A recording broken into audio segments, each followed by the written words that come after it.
I will rate this album a 6.5. One reaction, one breakup, millions of rumors, and it all started with a vibe. Let's break it down to come up the connection and how these two worlds even collided. See, Kai Cenat isn't just some random internet guy. He's redefined what it means to be a content creator today. Born December 16th, 2001, in the Bronx to a Haitian father and Trinidadian mother, Kai had big dreams from day one, making people laugh. He started posting on Facebook on July 1st, 2015, at just 13 years old while most of us were stressing over homework or our crushes.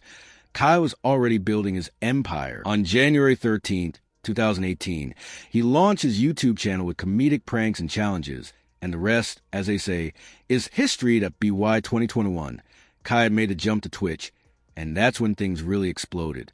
His channel now boasts over 20 million followers, and during a month-long subathon in February 2023, he hit 306,621 subscribers, surpassing Ludwig to become the most subscribed Twitch streamer ever. These aren't just numbers theory record-breaking, history-making milestones. But here's the twist for our story. Through all this, Kai has always been a hardcore hip-hop fan, especially NBA YoungBoy. And we don't mean casual vibes. Kai has been streaming YB tracks for years, turning up, dancing, really feeling that energy. For context, NBA YoungBoy isn't just any rapper. He's one of the most prolific artists of this generation, dropping more music than most could dream of, with a fan base that's fiercely loyal. Kai, he's been one of the loudest fans online, showing that connection before things got messy. Let's fast forward to 2025, because that's when things really started heating up. In early May, NBA YoungBoy dropped the double single Where I've Been and Shot Calling, along with a video that had that gritty, street-style aesthetic YB is famous for. The tracks hit on May 2nd, and by early 2026, the video had already racked up over 28 million views. YoungBoy was spitting about personal struggles, loyalty, and street life, the themes that always hit hard with his core audience. Shortly after the release, Kai jumped on a stream to react, and man, the energy was next level. The stream had a black and white filter, giving it this moody, cinematic vibe that clashed beautifully with the high-energy tracks. Kai was standing, dancing wildly, arm waves, head bobs, full-on theatrics.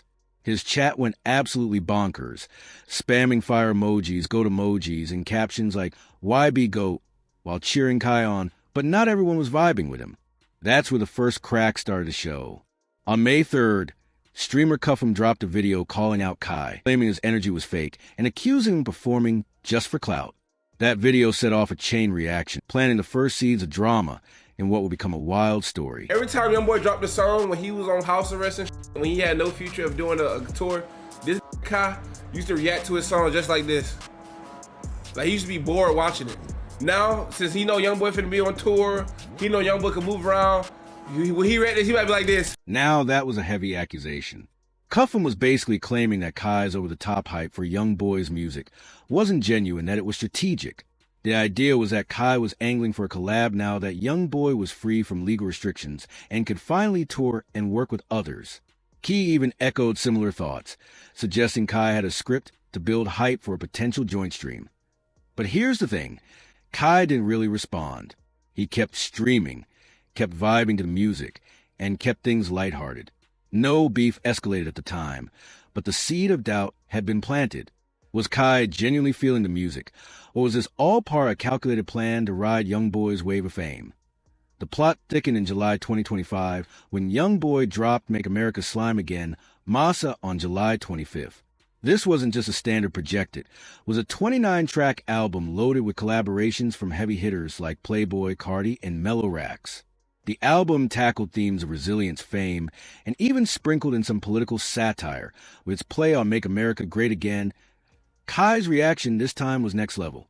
He matched the album's slime aesthetic, wearing green with colorful overlays, neon slime effects, flashing lights, and animated chat pop-ups. When Kickboxer dropped a standout track with punchy, motivating lyrics, Kai was throwing literal punches in the air, fully vibing. But here's the moment that would later become significant. Before giving his reaction, he added a disclaimer. I got heat last time for rating, so y'all know I'm keeping it real. Then, he rated the album a 6.5 out of 10. He praised Kickboxer as a top 3 track, but called out some of the other songs as repetitive. That rating, minor as it seemed at the moment, would stir more drama than anyone expected. Have my own opinion. If I had to rate this album from 1 through 10, Warning, I am not a music expert. I am a bum. I have never claimed to be a judge of music, but I have my own opinion. I will rate this album a 6.5. Warning, I am not a music expert. I am a bum. I have never claimed to be a judge of music, but I have my own opinion. A 6.5 out of 10. In the streaming world, that might seem like an honest, fair rating, but in the universe of YoungBoy fans, it was practically a declaration of war. Some appreciated Kai's honesty, but others took it as straight-up disrespect. And according to some sources, that rating may have had bigger consequences than anyone realized at the time. We'll get to that drama in a minute. Because before everything blew up in December, there was a beautiful moment in September that showed the genuine side of Kai's connection to YoungBoy's music. On September 9th to 10th, 2025, Kai and his crew attended YoungBoy's sold-out Masa Tour concert in Los Angeles. Kai had promised his crew backstage tickets if they showed up to the gym on time, and the footage of them heading to the venue was pure energy. The whole squad was turning up in the car, screaming lyrics, getting hyped, ready to murder business. At the show, Kai was front row, going absolutely wild to hits like Lil Top, Dead Trolls, and Heart and Soul. Even Offset from Migos linked up with Kai for a viral photo. But the moment that really had people talking, when Heart and Soul hit, Kai actually teared up. A single tear rolled down his cheek as he stood there, completely absorbed in the music. Some fans hailed this as the truest form of fandom. Others would later use it against him. Here's the thing. Admiration can quickly turn into access, and access can turn into opportunity. And when that line blurs, the space between fan and fallout becomes dangerously thin. The same artist Kai once cried over would soon be tied to the biggest heartbreak of his life, the breakup, the rumors, and the chaos that followed. Fast forward to December 2025, when simmering tension erupted into a full-blown storm that had the entire internet picking sides. At the center of it all was a woman named Gabrielle Gigi Alea, Kai Cenat's girlfriend. Kai and Gigi had been publicly dating since around December 2024, when Kai confirmed the relationship during a birthday live stream. He spoke about how being with her gave him purpose and made him glow a little more. They seemed happy posting together on streams and social media, sharing all the cute couple content fans love. But by early December 2025, something shifted. According to multiple reports, Gigi shared her Christmas wish list with Kai. What she asked for was, well, extravagant. She reportedly requested 2 luxury vehicles, a customized Mercedes G-Wagon with a pink interior, black exterior, and tinted windows valued around $150, $000, $170, $000, or alternatively, a BMW X6M competition. Social media clips from the time showed Kai visibly shocked and stressed. Some posts even claimed he nearly passed out when hearing the request. Now, Kai is definitely rolling in cash. His net worth is estimated in the millions from streaming and endorsements, but according to sources, he viewed the ask as excessive and refused to buy it. That refusal allegedly sparked tension, with Gigi reportedly feeling undervalued or dismissed. And as Christmas approached, things only got worse. Then, on December 27, 2025, Kai dropped a bombshell on X posting, "I'm single. I will never be in another relationship again." That one tweet went absolutely nuclear, over 63 million views, 294,000 likes, 28,000 reposts. The finality of "I will never be in another relationship again" sent fans and followers into a frenzy, speculating about what had happened. Almost immediately, rumors began circulating that Gigi had cheated on Kai. And here's where things got really wild. The alleged third party? NBA YoungBoy. Yep, the very artist whose music Kai had vibed to, whose concert made him tear up, whose album he controversially rated a 6.5, the rumor mill went into overdrive, claiming that YoungBoy had bought Gigi the pink G-Wagon, the exact car Kai had refused to buy. One viral post, G-Wagon for Christmas. The story was exploding, blending heartbreak, luxury, and the kind of internet drama that no one could ignore. But here's the wildest part. Black Boy Max's cousin, Fatboy Dip, went live claiming that YoungBoy pursued Gigi specifically because Kai called his album mid. According to Fatboy Dip, He was shocked that YoungBoy supposedly stole Kai's girl in retaliation for that 6.5 rating.